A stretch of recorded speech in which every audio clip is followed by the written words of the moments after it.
Alright, so ayan, magandang tanghali na ba 'no? Tanghali sa inyong lahat and welcome again 'no dito sa ating, another Facebook live training and yun nga, nung nakaraan sabi ko that from time to time, every tanghali or maybe 12 to 3 PM kakandak tayo ng live training sa ating, dito sa ating page and kung wala sa dito at this time, probably sa gabi, no? But we will try to make this na gagawin every 12 to 3 PM.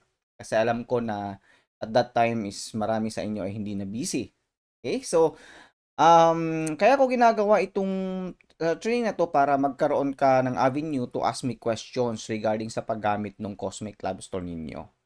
And tonight, what I'll going to discuss with you is about dun sa paggamit naman ng inventory system natin. Para ba yung tama at ano ba yung mga kailangan gawin o tamang ginagawa dyan sa inventory system na yan.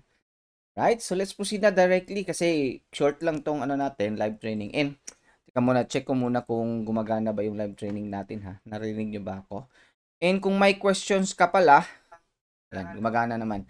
So kung may questions ka pala, comment mo lang dyan sa comment section para nang sa ganun ay masagot ko ng live dito or maybe kung later mo lang napanood itong Facebook live training na to, you can comment your questions there para masagot ko din maybe sa comment or kung kailangan talagang live then I could answer it sa next natin na live session kasi gagawin na natin parang everyday itong ganitong klaseng live training natin. Short lang na live training. But again, if you are watching now, you can ask your questions down below. Okay?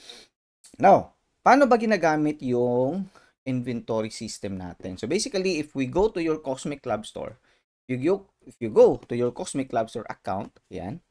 So meron tayong dito sa admin account na inventory section. So 'di ba, pag pumunta ka ng admin account, then you can go to inventory section dito.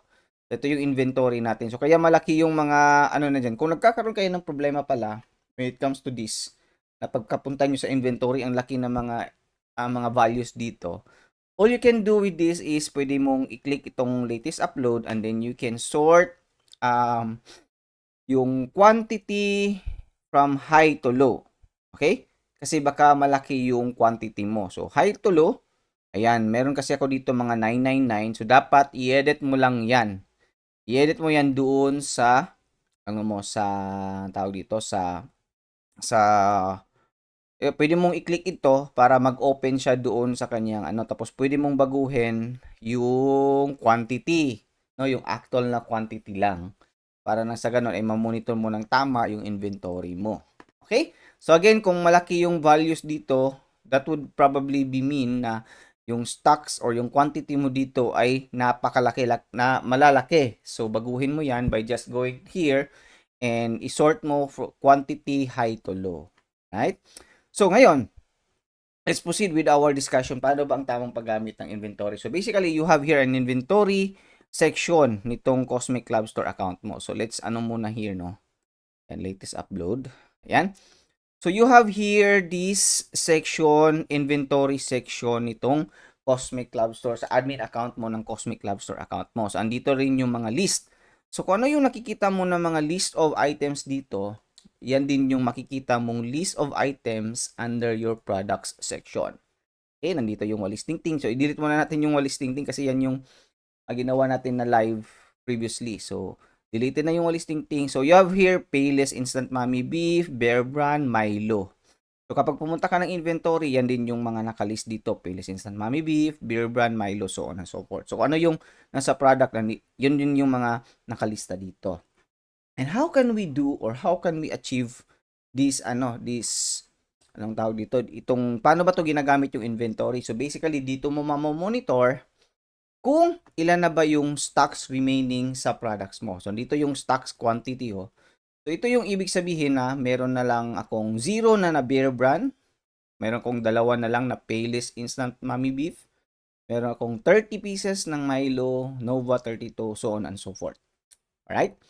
So, paano ba yan mangyayari? Paano ba yan nagagawa or paano ba nagpa-function yung inventory? Basically, kapag ka nag-order yung customer sa website mo, or maybe sa POS system, gamit yung POS system mo, yung customer kasi yung order kasi niya kapag ka successfully na check out niya or successfully na deliver na fulfill yung order ng customer, dapat magkakaltas yan doon sa quantity at saka sa stock ng products mo.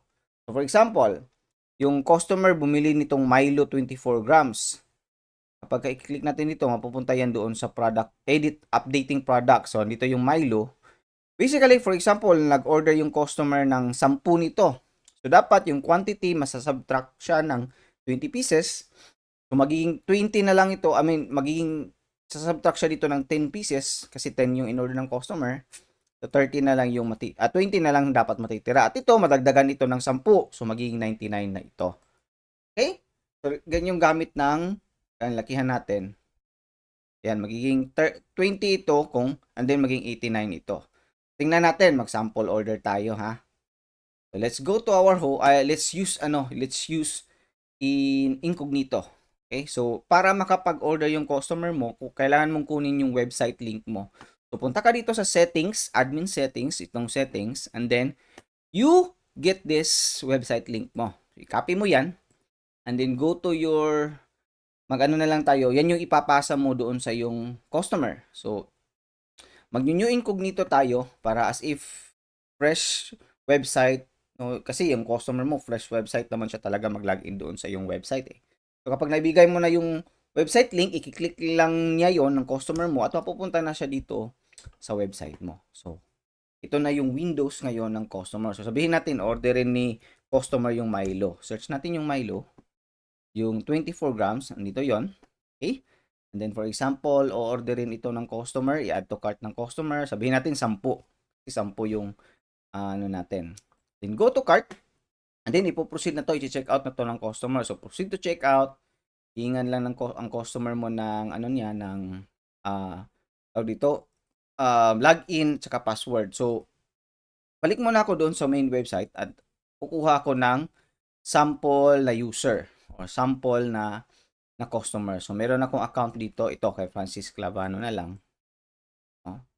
Or sample account ko kasi ito. Tapos, i-reset ko lang yung i-reset ko lang yung password para makapasok ako doon sa customer. Ayan. So, ito yung email address. And then, password ko dito is yung nireset natin. So, grocery at 2,000. So, login natin.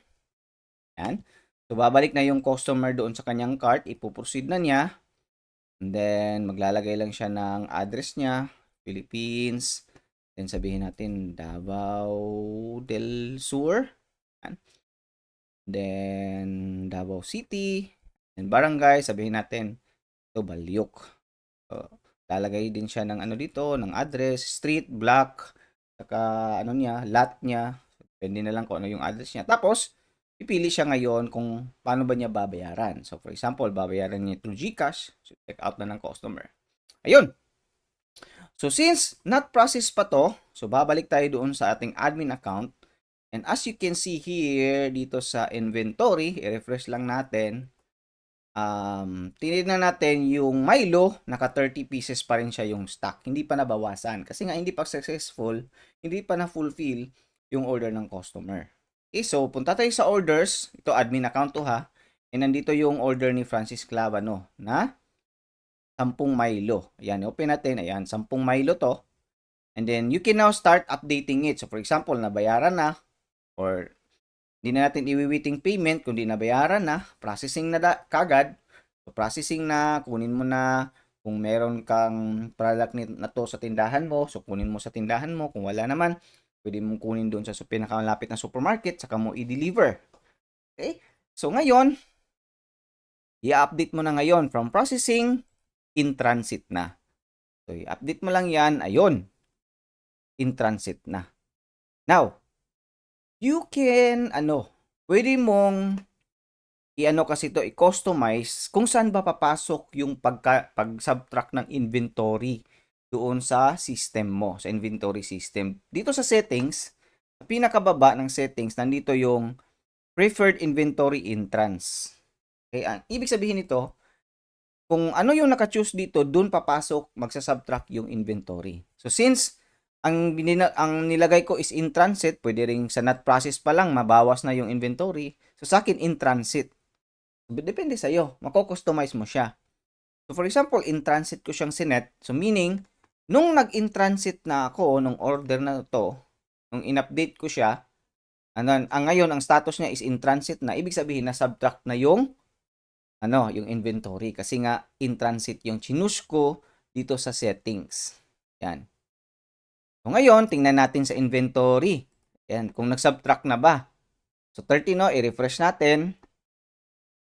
Then, yung Milo is, ayun, 20 na lang yung Milo. So kung i-open natin, titingnan natin dito sa pinakababa, lakihan natin ha. Sa pinakababa, yan, yung quantity, naging 20 na lang. Then yung sold, naging 99 from 89. Right? So, ganun po gumagana yung inventory natin, system. So, ganun lamang po. And then, maybe, on the next na training natin, papakita ko na naman sa inyo kung paano ba yung receive items. Kasi itong inventory, meron tong function na receive items. Ibig sabihin, kapag merong bagong dating sa tindahan mo, you can input it here. Now, what if yung in-input mo is iba na yung presyo, kunwari? From 10 pesos, naging 11 pesos na yung Paylist Instant Mami. So, magpupunta siya ngayon dito sa waiting items. And yan yung i-discuss ko tomorrow. Same ano pa rin oras, mga 12 to 3 p.m. Abangan nyo lang dito sa aking page. Alright? So, kung may mga questions pa, clarification, you can comment down below. And by the way nga pala, bago ako mag-end, gusto ko lang kayo i-invite na kung meron na kayong Cosmic Lab Store account, you can join our affiliate program. Punta ka lang dito sa affiliate program. Okay? And then you can earn 100 pesos kung meron kang ma-refer na somebody who will going to purchase this Cosmic Lab Store, meron kang ma-receive na 100 pesos. Okay? Meron na tayong ilan din na nakapag-withdraw na. And then kung yung nag-avail ng Cosmic Lab Store, nag-upgrade siya kunwari sa dedicated account. However, ikaw hindi ikaw nag-upgrade, hindi ka nag-upgrade sa dedicated account. You can still earn 1,000 pesos. Kung successfully nagbayad siya ng pambayad sa dedicated account, if you are not in the dedicated account and your referrals ay nag-upgrade, you will receive 1,000 pesos. Pero, kung dedicated account ka na, and then your customer or your referral mo ay nag-upgrade sa dedicated account, then you will receive 4,000 pesos. Okay? So, by the way, later na lang yung 1,000, 4,000, ito mo ng 100. So, kung meron ka ng Cosmic Lab Store ngayon, refer it to somebody na alam mong meron ding tindahan, may sari-sari store, may maliit na pharmacy, no? Pwede mong i-offer sa kanila yung Cosmic Lab Store using yung affiliate link mo. So, punta ka lang dito sa admin account mo and then go to affiliate. And then, basahin mo or panoorin mo yung instruction natin dito. Meron tong video that will instruct you how you can perform this affiliate program. No, panoorin mo lang kung paano siya gagawin. Alright? So, marami na tayong mga individual na nakapag-withdraw na dito because they participated in our affiliate program. Okay, so maraming salamat. Kita-kita muli tayo bukas. Kung may questions ka, then you can post your question below. Later, sasagutin ko na lang siya in commenting or by tomorrow, sasagutin ko siya ng live. So, tomorrow, ang topic natin is about doon sa receiving items sa inventory system natin. And I hope na magkita-kita tayo, no? Every 12 p.m. to 3 p.m. Diyan ako magla-live. And then kung wala, then sa gabi na lang.